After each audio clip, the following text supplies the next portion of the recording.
Too long didn't watch Monday Night Football edition. The Commanders beat the Bengals led by rookie Jaden Daniels. Gives me hope we can get more young and competent leadership in D.C. If we get one more person in their 20s, that'll actually double the number, Elle. The Bengals are winless since Joe Burrow started cosplaying as Eminem, which is ironic because at 0-3, they're now in a hole. A B rabbit hole. They need to lose themselves in some film. F Lotto, I'll get the 7 digits from your mother for $1 tomorrow. Elle, this is the earliest in the season I've had to jag off. Bills were up 34-3 at half. 47-10 was your final. I know for a fact Josh Allen's arm was sore after that one. I knew you were going there because we are getting to the point where everyone is going to start publicly jagging off. And it's actually a really timely reminder from our friend Buffalo Bill that when you do jag off, it puts the lotion in the basket. Hey-o! Some people don't need those additional accoutrements. Oh, God. What?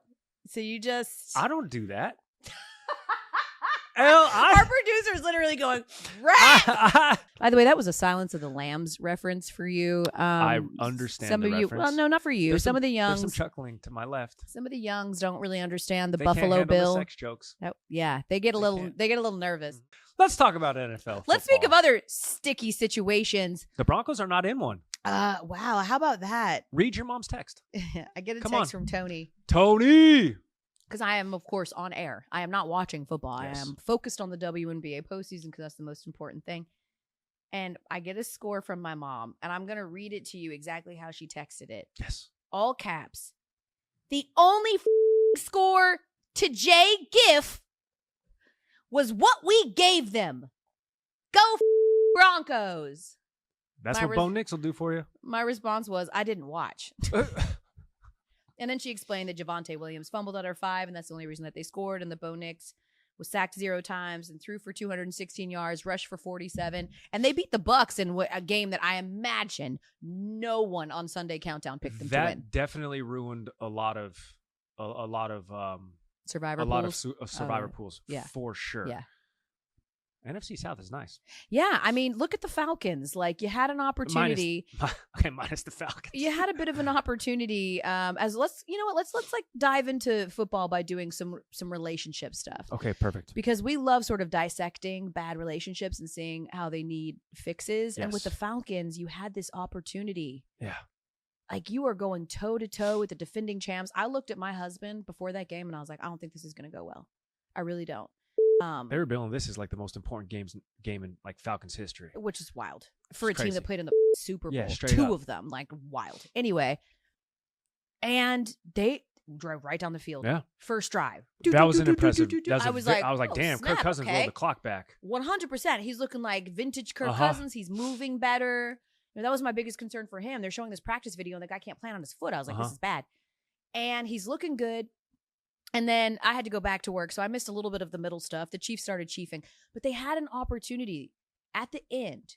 Shout out to Justin Simmons, former Bronco, gets a pick of That's right. Patrick Mahomes. They He's got picked him him for 6 nothing, times. too. They got him Nothing. for nothing. He's picked Patrick Mahomes 6 times. Yeah. You know, he said afterwards, like, the thing about Patrick Mahomes is he's fantastic, but he will give you a couple. Yes. You just have to catch him. And they put them in a position to win this game. And instead of putting the ball, and I know this is going to sound wild for someone that was advocating for him getting benched 2 weeks ago, instead of putting the ball back into Kirk Cousins' hands, which had proved to work, you decide to run Bijan Robinson out wide on 4th and inches. Yeah, you just Inches. And like, here's my thing. Just I run it up get the it. middle. Like, they set the table by being like, oh, well, with his Achilles injury, maybe you don't do a quarterback sneak here. And I went back and looked and like, yes, they stuffed the middle. I'm not sure that he would have picked that up. But on 4th and inches, you can't tush push with someone. I mean, Yeah. put Bijan in a wildcat then if you're so concerned with You Kirk got to Cousins. give your guy a chance. It's inches, bruh. Yeah. And instead you run him You wide. can fall forward and pick that up. You can fall forward and pick this up. It just was, the play calling was so wild to me. And it goes back to, you know, the Falcons offensive coordinator is a first-time play caller. Yeah. That game is the first time it looked like he knew what he was doing. That last series was just... Kyle Pitts got accosted too in the end zone. Kurt Herm Edwards was red hot on SportsCenter the next morning. He was like, I don't know what planet this does not get a penalty. Correct. When he was just mauled as the ball was coming to him at the end of that game. 100%. So- Speaking of which, I'm glad it didn't happen. The Ravens, we mentioned earlier, tried to spit the bit. They tried to give this thing up at the end. But I'm glad that ultimately the result wasn't impacted by one of the most erroneous roughing the passer calls I've ever seen. Where? He tackled him around the fucking legs. I'm so confused on how you're supposed to. Come on, man. You can't touch anybody. He tackled him around the legs. He just sort of fell forward. It was the most innocuous looking tackle I've ever seen. And that's a roughing call. It was wild to me. It's funny because right now my TikTok algorithm are the old school 20 years ago ESPN and Monday Night Countdown bits of you got jacked up. And every single one of those hits, I'm like, oh my God. These people would be put in federal prison. Jackson's nodding his head. He got the same algorithm as me. Hey, okay, what about the Vikings? I want to run through a real quick game. Wait, real fast. I just want to run through. How old is Jackson? Huh?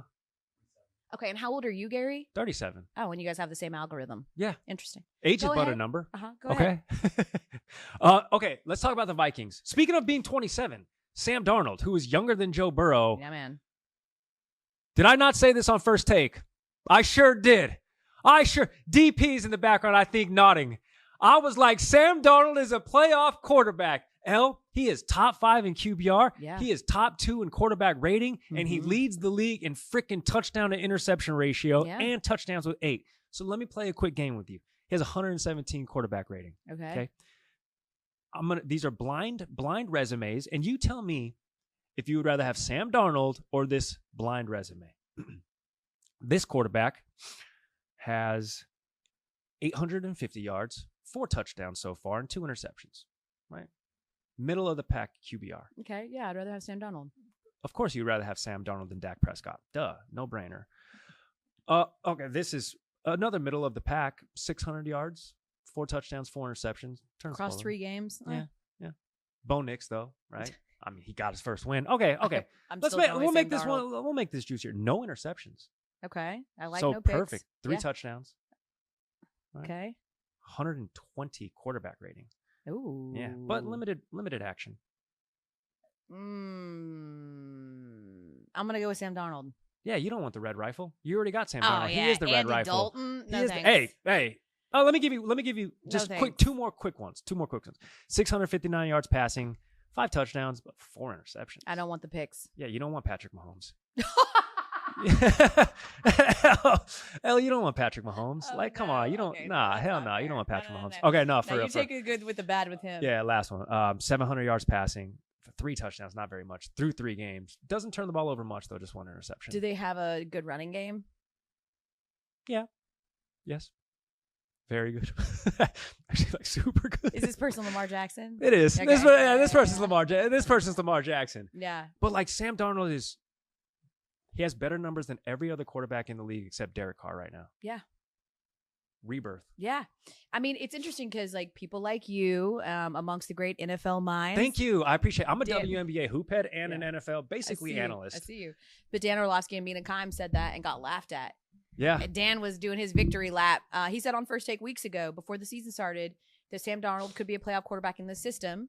And because of the way that Kevin O'Connell works with quarterbacks, because of the weapons that he has, really solid defense, good running game. Mm-hmm. And Stephen A was laughing at him. And so, Dan did his victory lap and made sure to retweet the clip of him saying that weeks ago. But this is good. I mean, have much in common. You guys are very similar. Lockstep. You also have really horrible food takes. So that's also. First of all, what? I have a diverse and eclectic palate. Sure.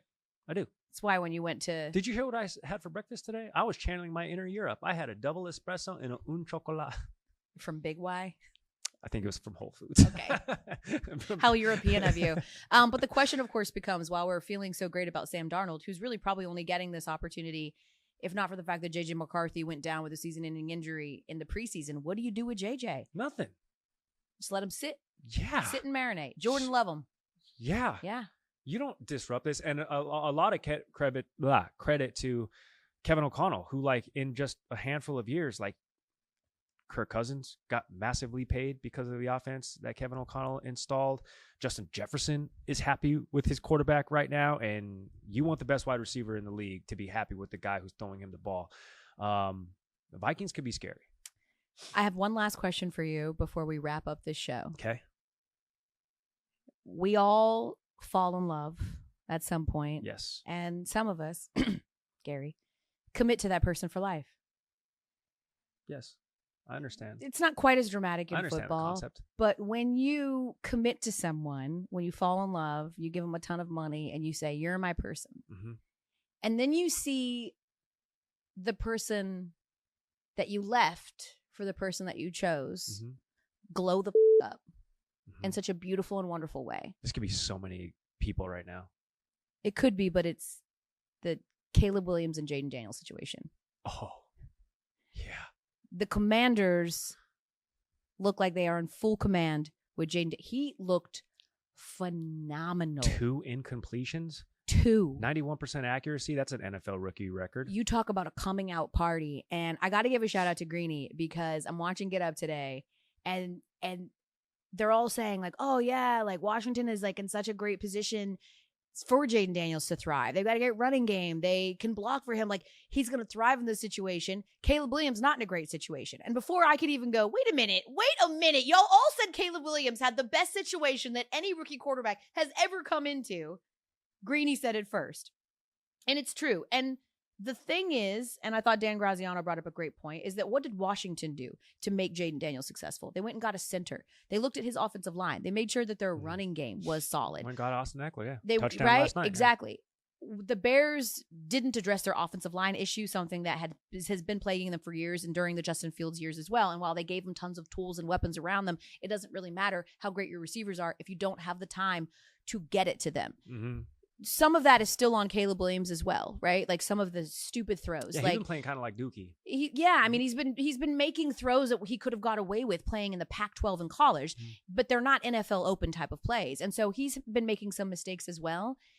But if you are the Bears and you're seeing what Jaden Daniels is doing, knowing you had an opportunity at him, how are you feeling? Yeah, well, not as bad as the Panthers are feeling about skipping on CJ Stroud. So y'all can commiserate together. Yeah. Talk about it on the group text. For real.